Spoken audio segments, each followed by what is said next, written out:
Well, good afternoon. Cornishman Day, Thursday day, and I hope everybody's all right, staying safe. We're doing okay. We're doing all right. We're still in Tier 1. I mean, we're going to have a few people down, but we've got to be expected. But we're going to carry on as we are. We've done nearly 10 months now, and only got to begin a new year and have a nice New Year's present, nice injection in your arm. That'll be all right.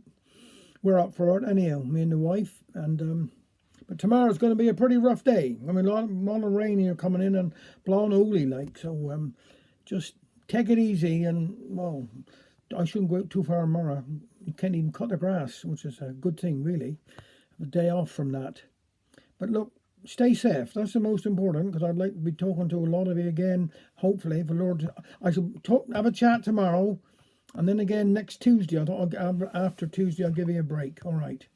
But if anybody wants to listen to me yabbering on a bit, you've had enough of TV, you can go on to YouTube and Dialect Stories, and it's TJS, and then that'll come up, and pick whichever ones you want to get sick and tired of them.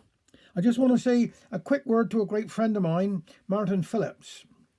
He sent me a lovely little note here this week, and I just want to say that I had to go somewhere, and he was, I'm okay, Martin. I'm fine. I've had all bits and pieces done, and we're up here and smiling. We're all right. So looking forward to a decent Christmas, anyhow.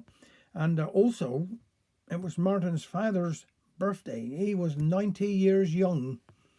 So happy birthday to your father. Another 10 years, and you get a letter from the Queen. So that's something to look forward to, isn't it?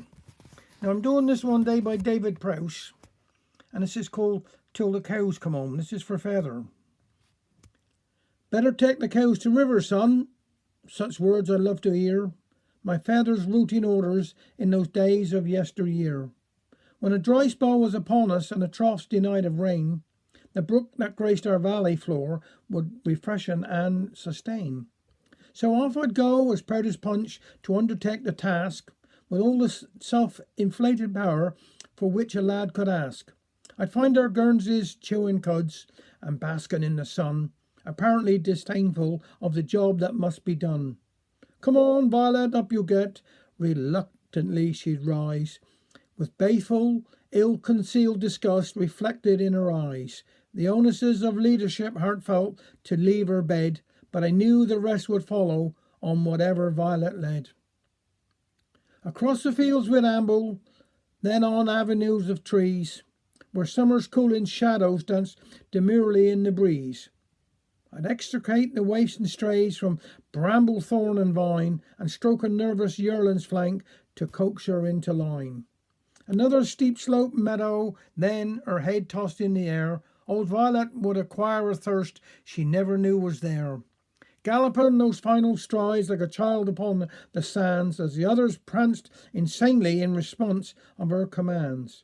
The river, so unerred, would become a market town of jostling, bustling shoppers till at last they'd settle down, as if appreciating there were bargains for them all, and time bore no relation to the goods upon the stall. I'd walk upstream and find a spot untrampled by the mass, and on the bank I'd lie full length across the clovered grass. I cup my hands and drink the wine that babbled just below, and splash my face and shake my head in the icy fingered flow. Then the comfort of an oak tree perch above the sand-washed stones provided seat and hammock for my undemanding bones, until at last I'd be aware that the cows had drunk their fill, as Violet made her plodding way back up the winding hill. Last week we brought a picture of a group of Guernsey cows, and a lad in twisted bracers at their heels beneath the boughs. He walks in dappled sunlight down a leafy country lane, and I'll never get to meet him, but I think I know his name. Now I'm doing one here today by a Mr. W.D. Davy. Now that's a local boy that was down here in around Trelawney, and this one's called It's Not Too Far Newlyn. It's not too far to Newlyn, to the sheltered arboured wall, and those women they left waiting when they heard the distress call. The rockets boomed at 1 a.m, no time to stop or wait, no time to say a last goodbye, or close the garden gate. The storm had raged all that day before the signal came. Almost expected when it did, a schooner was to blame. Shoremen knocked the chocks away, and soon the slip was clear. Heavy seas now swamped her deck, the worst for many a year. They fought against the wind and waves, and blinded by the rain, each crewman prayed to God above to guide them home again. There, through the mist, a schooner, mastless, with her back now broke, the coxswain held firmly to the wheel, though not a word he spoke. No sign of life that could be seen. Perhaps there still was hope. They fired across her bows and secured a breech's rope. All night that crew fought bravely on. Who knows how much they gave? They brought aboard some 7 souls, saved from a watery grave. At last the harbour came in sight, the church tower there at Pole. It's not too far to Newlyn now, and that sheltered harbour wall. One more here, quick one here. Remember Leslie, this is a Trelawney boy. Trelawney boys will remember him, remember Leslie Bray, a friend who we grew up with, the friend we lost today. A true Cornishman was Leslie, not one to leave his home. This was his place, this Hale, he found no need to roam. Remember him, a schoolboy, whose days were filled with fun. Remember him too, the swimmer, a sportsman with a race to run. His outstretched hand that greeted me every time we met.